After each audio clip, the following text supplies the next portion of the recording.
Father Vogel. We are continuing our series on St. Francis de Sales' Introduction to the Devout Life. We're now going to begin Part 3. And Part 3 of this book is all about how to practice the virtues. So during this section, St. Francis is going to give us advice on how to practice different virtues in the different chapters. So this first chapter, he's going to introduce us to virtues and especially choosing a specific virtue to focus on. So a virtue in general is a firm disposition or lasting habit to do the good. And the exact kind of good that you're doing is going to depend upon the specific virtue. The greatest of the theological virtues, the three of which are faith, hope, and love, the greatest is love or charity. And so St. Francis says that charity never enters the heart without finding a lodging there for itself, as well as for a whole retinue of other virtues, which it exercises and sets to work, as a captain does his soldiers. So the theological virtue of charity or love is kind of like the captain, the head, the leader of the different virtues, and they work together.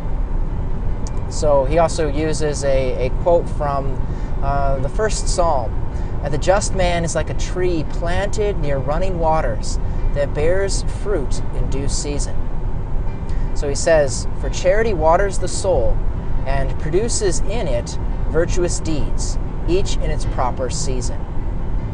So he's introducing us to selecting a specific virtue that we're going to work on. He says for a number of the virtues, they're ones that we are always going to practice. So for example, the virtues he mentions are gentleness, moderation, honesty, humility. Those are virtues that kind of are in the midst of the practice of other virtuous acts, and so should be kind of underlying it. So we always want to practice those kinds of virtues. But there are going to be some that we want to more specifically focus on.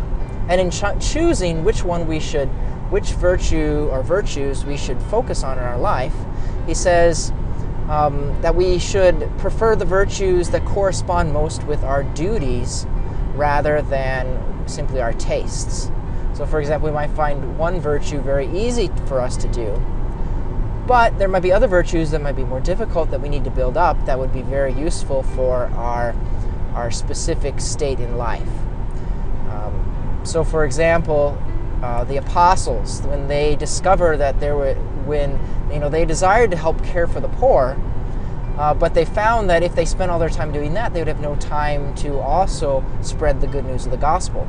And so that's why they incorporated deacons into the church to be able to assist with the care for the poor, so that they could focus also on their main task that Jesus had given them as making disciples, bringing more to the faith. So he says that different are the virtues to be practiced by a bishop, by a prince, by a soldier, by a married woman, by a widow. Although all should have all virtues, nevertheless, all are not bound to practice them equally, but each one must devote oneself to those virtues most needed to the state in life to which one is called. So all the virtues, to some degree, we're going to want to live out. But depending upon our state in life, there are going to be certain virtues that we want to live out in a greater way than others. Or maybe at certain times in our life, a certain virtue needs to be focused on. He also says that we should prefer the most excellent virtues rather than the ones that are most showy. And so by that, he's mentioning that some good deeds, some good virtues are very external and people can see them very easily.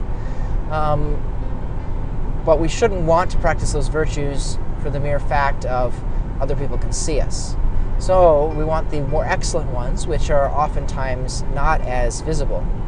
So for example, he says, many people might see temporal almsgiving or giving money or goods to the poor as preferable to spiritual almsgiving, giving good things. So like the corporal works of mercy oftentimes are extolled to a greater way than the spiritual works of mercy. But really, those that are spiritual are more, in a sense, excellent because they're helping one's eternal soul. So he says, internal ones like gentleness or good-naturedness, modesty, mortifying ourselves within our heart. He says these are more excellent as they are within our soul, but are not as showy as some may be. So he says, in the devout life, choose a special practice of some particular virtue, not because you're abandoning the other virtues, but because it will make your acting out the virtues much more precise. So he mentions a number of the saints who, they chose they had very specific areas in which they did good that helped them really in all areas. So he says St. Louis, the King of France, besides being the king, he went and often enjoyed visiting the hospitals and serving the sick, even with his own hands. St. Francis of Assisi cherished poverty, while St. Dominic, he focused on preaching the good news. Tobias, a holy man in the Old Testament, in the Scriptures, his act was spending time helping to bury the dead. So whatever specific virtue that it is will help us to develop the other virtues as well. He also mentions that, to consider if there's maybe some area, some vice that we struggle with, and to practice especially the contrary virtue. So that might be the virtue that God is calling us to work on now, if it's specifically to work against a vice that we are struggling with. So he gives an example of that. He says, if I'm attacked by pride or by anger, then we want to develop humility as well as gentleness to counteract those vices, and make use, he says, of the different practices such as prayer or the sacraments in order to assist you to be able to move against that vice that you have and develop the contrary virtue. And he says by the practice of one virtue that we focus on specifically, or a couple virtues, then he says a person can reach the fullness of not just that virtue, but of many of the virtues. We'll continue in the next video. In the next chapter, he'll look at some more advice about how to select the virtues that we need to work on. God bless.